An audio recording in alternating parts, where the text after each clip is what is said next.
responsabilidade patrimonial.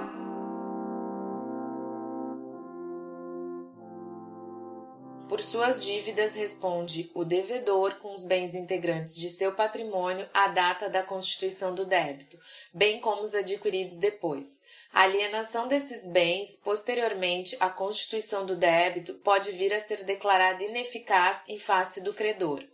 Tratando-se de ação real ou rei persecutória, o bem perseguido responde pelo débito, ainda que em poder do sucessor a título singular. O mesmo ocorre nas obrigações propter rem. Assim, o prédio adquirido responde pelo imposto predial, ainda que referente a período em que o proprietário era o transmitente. Nos termos da lei, pelas dívidas da sociedade podem ser executados bens do sócio, no caso de insuficiência dos bens sociais. Os bens particulares dos sócios, de regra, respondem apenas subsidiariamente pelas dívidas sociais, mesmo naqueles em que respondem ilimitadamente, os bens particulares dos sócios somente podem ser constritos depois de executados os bens sociais, ou seja, os bens, créditos e direitos que integrem o patrimônio da sociedade. À semelhança do que ocorre com o fiador, o sócio que invoque o benefício deverá nomear bens da sociedade situados na mesma comarca, livres e desembargados, e que bastem para pagar o débito. Pagando, o sócio pode executar a sociedade nos autos do mesmo processo. Nos casos em que requerida a desconsideração da personalidade jurídica, deve obrigatoriamente ser instaurado o incidente previsto nos artigos 136, 133 a 137 do Código. O fato de os bens do devedor encontrarem-se na posse direta de terceiro não impede que sobre eles recaia a execução. Pode, pois, o credor penhorar imóvel do devedor locado a terceiro. A execução pode também recair sobre bens do cônjuge ou companheiro, como no caso, por exemplo, de haver um deles adquirido a crédito bens necessários à economia doméstica, e também sobre os bens alienados ou gravados com ônus real em fraude à execução. A alienação ou oneração de bens é considerada em fraude à execução quando: letra A. Sobre os bens alienados ou onerados pender ação fundada em direito real ou pretensão rei persecutória, desde que a existência de tal demanda seja objeto de averbação no registro próprio. Letra B. Quando sobre os bens existir averbação da existência de processo de execução na forma do artigo 828. Letra C. Quando sobre os bens houver sido averbada hipoteca judiciária ou de ato de constrição judicial originário de ação em que foi arguída a fraude de execução. Letra D. Quando ao tempo da alienação ou oneração corria contra o devedor ação capaz de reduzi-lo à insolvência. Observa Guilherme Riso Amaral, sendo o bem alienado ou onerado, um daqueles sujeitos a registro próprio, aplicar-se-á o entendimento contido na súmula 375 do STJ. É dizer, não tendo sido averbada a existência do processo ou de ato de constrição no registro do bem previamente à alienação ou oneração, terá o exequente de comprovar a má-fé do terceiro adquirente.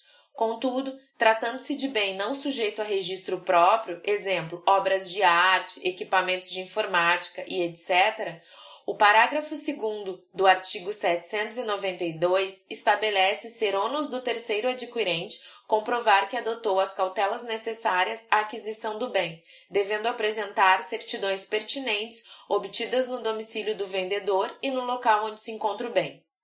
Por certidões pertinentes, entenda-se aqui certidões negativas da Justiça Estadual e Federal, tanto do domicílio do vendedor quanto do local onde se encontra o bem onerado ou alienado, deixando de fazê-lo e vindo a oneração ou alienação a reduzir o executado alienante à insolvência, reputar-se-ão o ato em fraude à execução.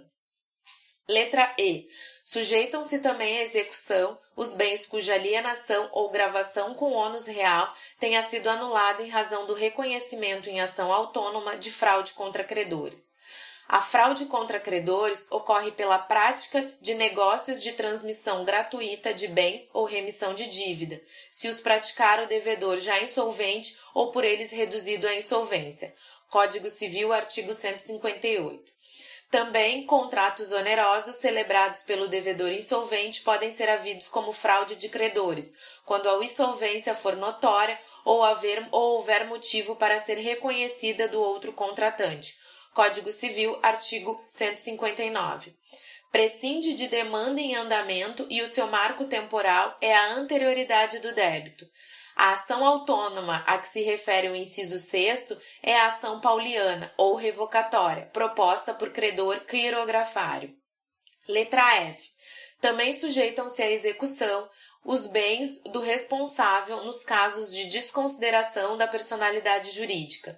Nos termos do artigo 50 do Código Civil, em caso de abuso da personalidade jurídica caracterizado pelo desvio de finalidade ou pela confusão patrimonial, pode o juiz decidir, a requerimento da parte ou do Ministério Público, quando lhe couber intervir no processo, que os efeitos de certas e determinadas relações de obrigações sejam estendidos aos bens particulares dos administradores ou sócios da pessoa jurídica.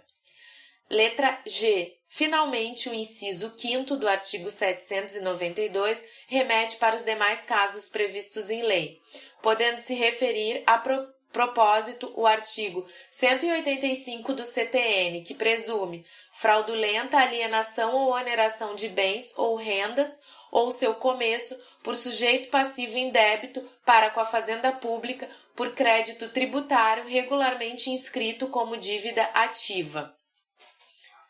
Quando o fiador for executado, tem o direito de exigir que sejam primeiramente executados os bens do devedor situados na comarca, livre e desembaraçados, indicando pormenorizadamente a penhora. Sendo insuficiente os bens do devedor à satisfação do direito do credor, aí sim ficarão sujeitos à execução os bens do fiador situados na mesma comarca que os do devedor. Isso não se aplica se o fiador houver renunciado o benefício da ordem. O fiador que pagar a dívida pode executar o afiançado nos autos do mesmo processo. O espólio responde pelas dívidas do falecido, mas feita a partilha, cada herdeiro responde por elas, inclusive com seus próprios bens, dentro das forças da herança e na proporção da parte que lhe coube. Assim, se o herdeiro recebeu bens impenhoráveis ou se os bens recebidos, quando já em sua posse pereceram ou desvalorizaram-se, poderá vir a ser executado o seu próprio patrimônio.